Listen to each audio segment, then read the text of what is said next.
90 की दहाई में इराक की मुसलसल इक्तिसादी नाकाबंदी के जरिए इसे अंदर से खोखला करना, इराक के कीमियावी, हयातियाई, असले और वसी तर तबाही के हथियारों के जखीरे और सलाहियत के बारे में इंतहाई मुबालगा अमेज प्रोपेगेंडे के जरिए इसे बैनुल अक़वामी अछूत में तब्दील करना, इसके बाद इराक को मुकम्मल तौर पर फतह करना बच्चों का खेल साबित हुआ। 9/11 में वर्ल्ड ट्रेड टावर की तबाही के जरिए सबसे बड़ी सुपर पावर के मुंह पर एक जनाटेदार थप्पड़ ने ऐलान किया कि नॉन स्टेट एक्टर्स भी 5th जनरेशन वार का आमिल फरीक बन चुके हैं।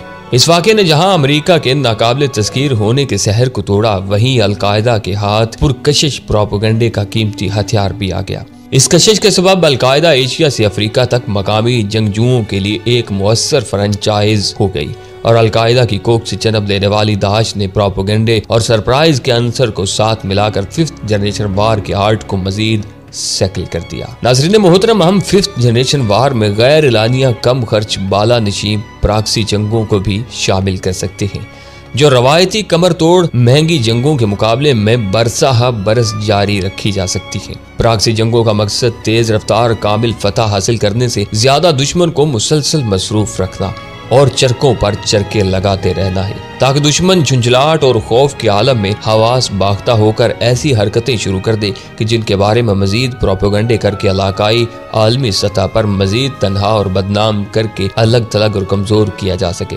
5th जनरेशन वार का एक हिस्सा ज़हनी खलफशार, एहसास अदम तहफ़्फ़ुज़ या एहसास कमतरी पैदा करना भी है। कामयाबी की सूरत में दुश्मन को ज़ेर करना और आसान हो जाता है। ये जंग साइबर स्पेस से लेकर इंतखाबी अमल में गैर मरई मुदाखलत और जेली खबरों तस्वीर के जरिए नफाक और कंफ्यूजन पैदा करने तक हर महाज पर लड़ी जाती है।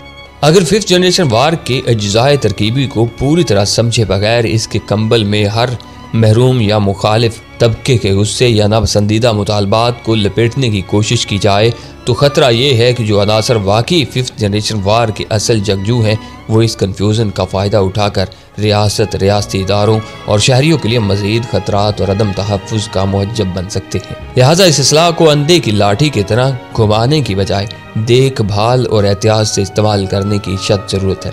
नाज़रीन मोहतरम, इतनी लंबी तमहीद बांधने का और ये सारी बातें समझाने का सिर्फ एक मतलब था कि बहुत सारे ऐसे गैर मुस्लिम ममालिक हैं जो पाकिस्तान को खत्म और नस्तो नाबूद करना चाहते हैं। नाज़रीन मोहतरम, अब वो मकाम आ चुका है कि हम अपने पाकिस्तान, अपने लोगों को क्रिटिसाइज करने की बजाय उन्हें और हिम्मत से आगे बढ़ाएं। हर पाकिस्तानी आज 5th जनरेशन वार का हिस्सा बन चुका है।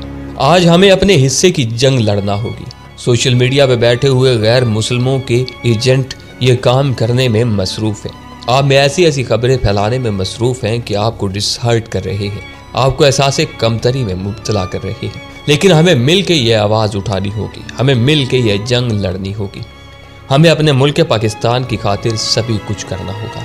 हमारे मुल्क में आए दिन प्रॉक्सी वार के एजेंडे, हमारे मुल्क में आए दिन किसी न किसी मकाम पर बम धमाके, हमारे सोशल मीडिया पे ऐसी खबरें जो हमें अंदर से परेशान कर देती हैं। ये सिर्फ और सिर्फ ऐसे एजेंटों के प्रोपेगेंडे हैं जो पाकिस्तान मुखालिफ दुश्मन मुल्कों से हैं। तो नाजरीन मोहतरम, आज से हम इस बात का आगाज करेंगे। नाजरीन मोहतरम, हमारी वीडियो जहाँ तक बुरी भली है उनसे कोई फर्क नहीं पड़ता, लेकिन मैं आपको इतनी बात बता देना चाहता हूँ कि अल्हम्दुलिल्लाह पाकिस्तान के पास टेक्नोलॉजी मौजूद है और जो टेक्नोलॉजी हम आपको दिखाते हैं उसकी स्पेशली हमें वीडियोस नहीं मिल पाती, जिसकी वजह से हमें कुछ ना कुछ ऐसी वीडियो इस्तेमाल करनी पड़ती हैं। लेकिन बेसिक मवाद जो होता है वो बोलकर हम आपके गोश गुजार कर देते हैं ताकि आपको पता चलता रहे और आपको इन्फॉर्मेशन रहे। आप सिर्फ और सिर्फ तस्वीरें देखना चाहते हैं या वीडियो देखना चाहते हैं जिस तरह छोटे बच्चे कार्टून देखते हैं, तो मैं कोशिश करूंगा कि आइंदा की वीडियो में ऐसी वीडियोस में ला सकूं जिसे देखकर आप खुश हो जाया करें। जिस तरह डिस्कवर पॉइंट अपने फराइज अंजाम दे रहा है, इसी तरह आप पे भी हक बनता है हमारे मुल्क पाकिस्तान का। आप भी हमारा साथ दें, मिलकर इस 5th जनरेशन वार का जवाब देते हैं और लड़कर दिखाते हैं और ये इस दुनिया को बता देते हैं कि पाकिस्तान के रहायशी किसी से कम नहीं है। मिलकर ये नारा लगाएं, पाकिस्तान